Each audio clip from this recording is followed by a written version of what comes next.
fans, welcome to the Muscle Car Modeler. My name is Ral, and this week's build I'm featuring here, this is a 2020 Shelby GT500.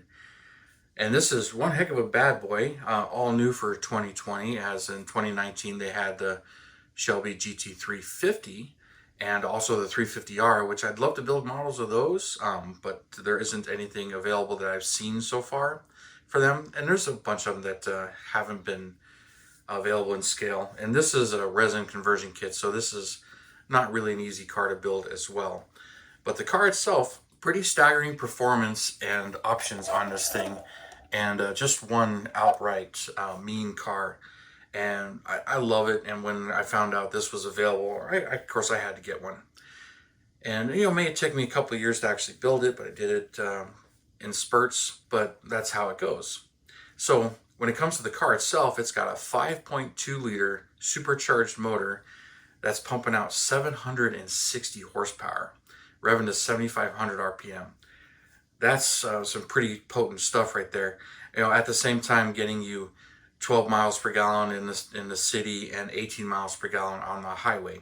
And that's with an automatic transmission. That's a 7-speed dual clutch setup that lightning quick shifts and no manual transmission available in the GT500. But this thing, it can haul the 0 to 60 in 3 seconds roughly, and quarter mile in 11 seconds.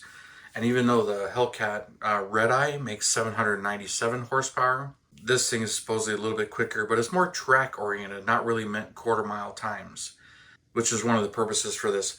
But at its $73,000 price tag, it came with some pretty interesting standard features on the GT500. Most notoriously for me is the exhaust button, where there's a lever on the console and you can change the exhaust settings. There's 4 different settings. You can make it loud or quiet. That to me is pretty cool.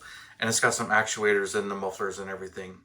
But some of the other options on this, which this one kind of represents, the grabber line paint was new for 2020, and I had to do that. That's what I painted this particular one in. That was really a no-cost option, but the biggest thing here, and which is featured on this, is the carbon fiber track package, which gets you this carbon fiber wing, carbon fiber wheels, all the way around, Michelin Cup 2 tires, and also it gets you some more aero bits here. You get these splitters on the front and also right here. And included in the package as a piece of carbon fiber that goes all the way across the dash. And the last interesting thing, no back seat. It's a rear seat delete. So this is a true 2-seat car as far as this one goes. You can get the base GT500 without the carbon fiber track package, and it will have a back seat.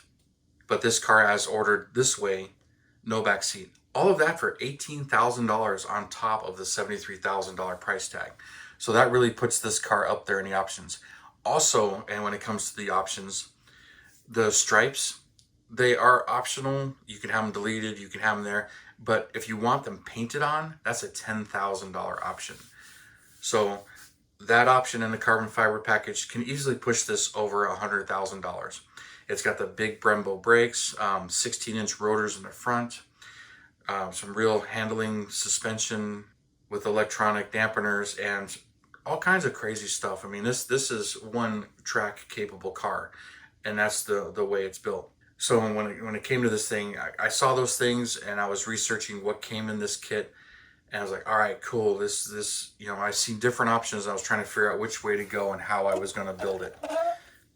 And on top of it too, if you want to get even crazier, this is how it's available from Ford.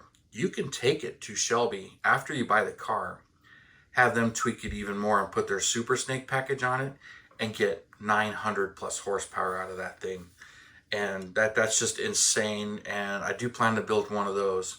But when it comes to this particular build, I'll get more into that and this. But first, let's take it outside. You can see it in the sun, and I'll spin it on the rotisserie.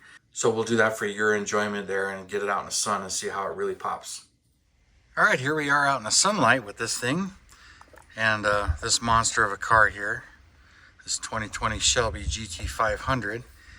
and really liking how this color is showing out here in the sun. I'm kind of curious about how this camera interprets it, because I noticed when I was filming the other video before I came outside, it was trying to make it more yellow than actually the lime green it is. So this is Grabber Lime is the official color, and it's scale finishes paint, and it's looking really, really good. Especially for, you know, such a monster of a car with 760 horsepower and a warranty. Now let me tell you about that warranty. These crack me up. Of course, it's got a 5-year 60,000 mile powertrain warranty and a 3-year 36,000 mile bumper to bumper warranty. Now at this point, all these cars are out of the warranty, but let me tell you about that bumper to bumper warranty. And working at dealerships, this has always cracked me up. And I had a guy actually say it to a customer. Let me tell you about the first 2 things your bumper to bumper warranty doesn't cover: your front bumper and your rear bumper. I got a kick out of that because it's so true.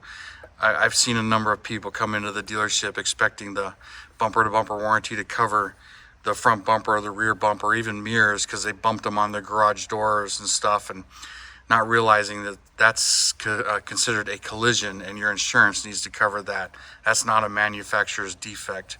And it's like, well, the bumper just popped loose. I'm like, thankfully I don't get to make those calls, but I've seen many of them up there doing that kind of stuff. So here's this thing out in the sun, just looking really good, especially the, you know, the carbon fiber there. Just liking how this thing's looking. And another shout out to BG for this rotisserie here. It's kind of become a running joke, and you know, he gave it to me as a joke, and now, you know, I go back with him and Mrs. BG about, you know, the rotisserie and how this is sponsored by them. So it's just all kind of fun and games between both of us and everything. But they're fun people, and I enjoy talking to them.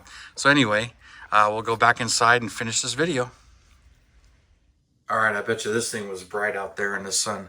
So let's continue on with what this is and what I started with here. But first, I wanted to thank you guys for tuning in and watching, subscribing. Please hit that like button and check out our sponsors in the video description below there. And I'll add that there. You know, Hobby Nut Models is a big help, a contributor, and anybody that helps us modelers on YouTube, it's greatly appreciated. So check them out. And when it comes to this particular build, this is a resin trans kit from Fugu Garage, and they're in Russia. And believe it or not, I got this in April of 2021, I think is when I ordered it. Got it about that time, and I started it about January of 22. It's been on and off my channel. It's been on and off my desk. I've been enjoying building it, but it's complicated. You have to swap the entire front nose. This whole nose is resin, but the rest of this is the Tamiya Mustang body, which that one's a race car. So parts of this represent that as well. So there was a lot of conversion work done to this, and I kind of went through it step by step. So there's a number of videos. Check out the playlist on it and watch it. But I did enjoy building this one. It's a bit finicky, and you just got to keep checking everything and making sure everything fits. And there's some surprises along the way. But being that it's a curbside, there's no motor to show you. There is a motor under there, but you get the whole front end to fit. Get all the windows in there. These windows are theirs as well. They're a little clear. They're a little bit milky in spots, you know, where it just kind of, and I was trying to polish that and I just couldn't get them to go away. And then the rear decal, it has a decal for the defroster. I was having issues with that. It didn't lay down clear. I don't know if that's a setting solution or what's going on there. And also, there's no third brake light. Like the rear car has a third brake light that sticks up like I did right there. So what I did was I took the plug there, tilted it upright, and then painted it like the third brake light there, so you can see that. So it gives me that. Now the full interior is done, and the whole interior is resin, and it includes the back seat if you want to use it or not. But this car, it has, it's there, but I did it with the back seat delete, which was there because this one pretty much is the carbon fiber track package. So I put the wing on there. This wing is resin. And these carbon fiber wheels, check them out. That's carbon fiber decals all over these wheels. And the wheels are all part of the package, and along with these splitters and everything. And check out those lights. That was kind of a pain to do in detail paint, but the lights came out really nice, and I'm really happy with the way they came out. But you know, now that the windows are all in there, it's really hard to see that interior. Now, in a number of cars, I've seen the mirrors painted body color, and I've seen them black. I kind of just went with this particular combo exactly the way it shows. I've seen a few this way. So the underside of this is the full race car, and I kind of slowed down on this because you trim this thing to fit the front resin, and it's got all the race car stuff, but you add the mufflers and the whole back half to make it fairly stock representing. But this is all their custom race car stuff, so there's nothing under here that's representative of the real stock car. And really wasn't too much I could actually do about it, and I wasn't going to worry about it too much, so I kind of had fun building it, painting it, putting the shocks. These are the jacks that lifted on the racetrack, you know, because it has its own lift system to get it up off the tires. So that stuff was there, so I decided to kind of leave it there.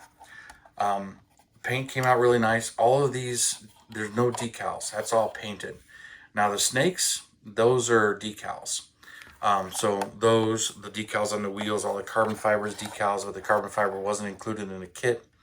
That snake back there, that's a decal. And the taillights are all included, so I painted those and then foiled and all these marker lights and everything like that. It doesn't come with a license plate. It's a race car. I may add one. I haven't decided, but I just kind of stopped right there. But got it all done. The wheels do turn. Not much, though. They do hit, but looks really good. And I really like the way this thing came out. It's just a mean looking thing. One thing that was kind of missing, though, were these hood locks. There was no decals, no photo etched, and there was nothing in the body for them. Oh, tire just fell off. So I'll have to glue that back on. It's got to be something that goes on with something like this, right? So anyway, so I just guessed and put those on there because this hood pops in a funky manner. You hit the hood release button and nothing happens, and then you push the centers of those, and then the hood will pop, revealing the motor, and that's on the real car. Of course, this one, there's no motor in it to actually show you. So now that the wheel came off, I can show you the brakes. It's the rear race brakes and the wheel. It's a resin piece there. And since it came off, you can really see that shock. Well, maybe you can. That's all the race stuff. So we'll get that glued back on here. Anyway, get it in place there. So we'll finish this up here, and so that'll conclude this build, and I'll move on to one of the other ones. And it was a bit of a challenging build. A lot of extra steps being resin. I had some issue with some paint peeling. I showed fixing that, cleared it, and she came out beautiful, but I was worried about messing it up, so I was taking my time, so it was on and off my bench a lot. And I'd run into another issue where this didn't quite fit, that didn't quite fit, and I take my time making sure all of that stuff worked. But that's how some of these builds go. A little bit more challenging, especially when I'd rather do a complete resin body changeover than one where I'm doing half a resin body, where I'm grafting on the whole nose like on this particular one. But that will conclude this build. I hope you guys enjoy it and like it. Thank you for tuning in, subscribing, and all your comments. I really do appreciate it. And you guys, you have a wonderful weekend, and I will see you next Saturday.